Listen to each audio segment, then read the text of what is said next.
Battlefield Week 1 update. If you guys saw my review of the game, some of my complaints from that have actually already been addressed. High level, we'll read through the full notes so we can get the understanding from the devs and what they have to say about it. But progression's been sped up, 10% bonus match XP, as well as 40% daily bonus, which, sure, but I think the big one is early attachments up to the first 20 levels is 2 times faster. And then obviously, if you are uh, level 10, 15, and 20, those missions that you have to do are unlocked even sooner. In a way, this is kind of like a catch-up mechanic. So if you start playing the game now, you'll be able to catch up to where everybody else is. I think they just made it super hard at the beginning to try and slow some people down from absolutely grinding everything out, because it definitely has been going very slow. But once you get those first 20 done on the attachments, it's still going to take longer for the rest. But I want to at least go through the community portal update and the progression notes of what the devs actually have to say about it as well, so we can get it from their own words, not just my speculation here. Hello, everybody. It's been an exciting first week of Battlefield 6, and we're thrilled to have you with us as we embark on the journey together. We've been closely listening to your feedback and wanted to take a moment to address some of the initial concerns on the progression and the community experience that we've seen from players around the world. For progression, we've heard your feedback around the pace of progression, especially how long it takes to unlock hardware such as gadgets. I still don't think I've seen anybody with a tracer dart, but I don't know if that's because it's bad or it's just hard to unlock. It's definitely hard to unlock, but that's not even the progression from XP. That's the progression from actually completing the challenges, which is a whole different thing. And I've already seen a bunch of these lobbies now going up where people are doing, they're fighting against bots that don't even have weapons. So there's bots that you can fight with weapons. There's also bots you can fight that don't have weapons. Steel, Till, Wallet, also dropping an insane 10 gifted subscriptions, ladies and gentlemen. We know the progression is an important part of feeling for the reward for the battlefield. As initial steps, we are working on the following changes for progression. The XP gained will be increased. This is what I just mentioned, 10%, 40% respectively for completion and daily bonuses. XP needed to unlock the first 20 attachments is reduced. So it's going to make it twice as fast. Plus, if you put double XP on, then you're technically going 4 times as fast, right? Please note, for weapons that are already being progressed, the UI might display something abnormal at first, but this should resolve itself over the match is played while using that weapon. The assignments to acquire the other items are 10, 15, and 20, respectively. While this allows these assignments to be started sooner, we are aware of the frustration regarding these challenges themselves and are actively working on reviewing them, but it'll take some time to develop, test, and implement these changes. All right, yeah, so it sounds like, if anything, they're going to change maybe the entire way that this is even unlocked, because a quick fix would just be to decrease the requirement. Instead of getting 150, 250 meter kills for the PSR, which I do have unlocked, I do want to try that out today. Instead, make it, 20 of them. I think a big solution to me is just have it so if it's against real players, you get way more value. So if you're up against a real player, maybe you only need 20 kills rather than 150 of them. Maybe that would be too fast for some of you guys. I don't know. Personally, I like it when you could just play the game and you can play the game how you want to. So, or what the team is calling for. But if you need to get 250 meter headshots for 150 of them, and it's probably going to take you roughly 10 to 15 hours of sitting up at the top of the tower at Firestorm in regular games, especially if you're not the best player, and meanwhile somebody's putting the button on you to catch you on fire, there's helicopters coming at you, it might take even longer. 20 hours of a teammate just sitting up at the top of the tower of Firestorm, not actually helping the team, does kind of suck. And I've had a couple games even today where we got steamrolled by 600, 700 tickets, which is kind of insane. So that's why I'm more of the ballpark of just progressing it. I know a lot of people, their whole gameplay experience on this is just unlocking the stuff, and then they unlock it and they stop playing. I'm kind of a different player. I like to have the stuff unlocked, and then I do a bunch of variations. I test all the attachments. I try different builds. I try to make a faster one, a hip-fire build, even like a tac stance one. I've done this in other games. So I like to actually use the attachments. I know a lot of people just like the progress and getting masteries and other things done. So I'm just different. I don't do weapon camo grinds and stuff like that, though. Our goal here are to make the progress experience feel smoother and more rewarding while still keeping this sense of achievement when you complete a milestone like fully mastering a weapon.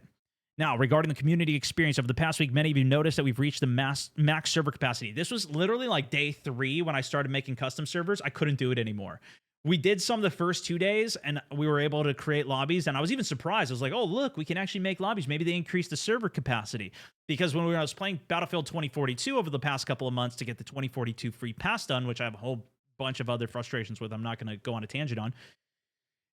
When doing that, there was a lot of people that were just using free XP servers, so they were going in and creating lobbies, and it was full, and you couldn't get the game to start. So sometimes I'd be sitting there for 20 minutes clicking the button just trying to get a game to start, and you couldn't do it. That ended up only taking about 3 days, and now all of those are full on this one as well. Lorene, also, thank you for the raid. Welcome in. Vonnie, thank you for the tier 1 sub. After reviewing the data, we found that a large number of servers were created primarily to earn XP, inflate player stats, and earn special accolades through defeating bots. And that's still going on big time, from what I can tell. We completely understand the motivation behind this, like faster progression is a way to test setups without pressure.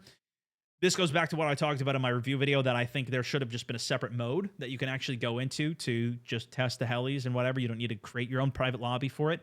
And then even to the other point I was just discussing, if we had the option to actually go and get 20 times the rate of XP against regular players, then there wouldn't be an incentive to go against the bots. I do still think there is a good reason to have bot lobbies and to get XP off of them, especially for newer players.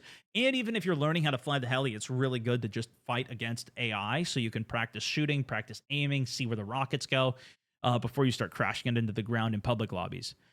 But it's led to some unintended side effects. Even if it means that people progress faster or whatever, fine. It ruins the experience for them. It's not really the best thing to do, but nonetheless, it's led to some unintended side effects, with some servers focused on XP farms rather than active play. This is the big thing. Like, I've tried to make some of these lobbies, and I couldn't even do it. I tried to make that jet lobby where you can fly through the thing and, like, steer the jet. And I tried for, like, 5-10 minutes, and then I just gave up. And I never went back and tried to make it again because all the experiences are just full. You can't get it to go. And obviously, it's not fun to sit on the stream and just keep clicking a button all day. People already see enough of that while they wait for me to get into the heli and the jet. The experience of the community section is a key part of what makes Battlefield 6 special. It's meant to be a space for creativity, experimentation, connection, where you can easily find and enjoy great game modes with friends and squad mates. Our goal moving forward here is to reinforce the player-driven experience that brings players together while still keeping room for custom setups, creativity, and new ideas. I think realistically, I don't know if there's another way around it. I don't even think this is a good idea, but if you could create, like in Battlefield 2042, you could do a co-op multiplayer game where it would just put you in with bots and it didn't seem to ever take up an actual like server, then that might be the solution. Obviously, that's not great because it gives people another free way to just kind of farm XP and level up, but it might free up the experience for this. Although that might not work because people will realistically just go into lobbies that are, like the no gun lobbies to do that, because that'd be even easier. We're developing and adjusting the adjustments that are intended to diminish the number of XP farms taking up server space, while further emphasizing players with friends on both custom and verified experiences. Implementing this will require some maintenance on the back end. After the live update, we expect all the experiences. And this update is already out. So all the XP stuff that's already in effect will need to be republished by players before they can create active servers. Implementing the maze. Okay. Whether that means your hardcore conquest, all-out warfare, longer matches, or your favorite community experiences, we want to be able to find and enjoy it easily with your friends and play together. More updates incoming. We're targeting these updates to go live within the next week, potentially sooner depending on the testing and verification. We'll provide updates on Battlefield's XComs as these changes are deployed, and we'll be closely monitoring to ensure the stability is maintained for everybody on your favorite modes. We've also seen concerns in other areas of the game, including visibility, weapon bloom, vehicles not spawning, and more. We'll share more details of these updates as these updates are determined. Please continue sharing your thoughts. Your platform of choice is sharing feedback. And I think that's pretty good. I've seen concerns on all of these things. The vehicle spawns, I think they already fixed that one as well. I mean, I've already seen that today, even playing. So that's good. This is just the start as we prepare into Season 1. This is really... this is where I'm hoping, like, the actual Season 1 drop doesn't give us a whole bunch of new problems. Fingers crossed, guys. Fingers crossed. Fine-tuning the gameplay progression and the experience based on your input. Here we are, 2.2 million views. I think an additional XP boost for the winning team, even additional 5 to 10% for the party would be cool. Could also have help motivate people to play the objective. Yeah, that's actually a decent point. I don't know if that's the case. I've seen a lot of people mentioning this too, adding revives to the scoreboard. They mentioned somewhere, I think you can do this in Portal for your team as well. But what else do we have up here? Please, DICE, let mines disappear after a player who plants them is killed. I don't know if they're going to do that. That was something that was even in the past. They left the mines up. Death in a vehicle should be permanent. Ammo count, 31 of 62. Makes no sense. Extra mag. Can only hold 30 rounds each. Is he talking about the double AR, the double weapons for AR? Anyone else experience this? Not my clip, but I've seen it a few times, only worse. Often it feels like hit reg doesn't even exist. I've seen complaints about hit reg as well.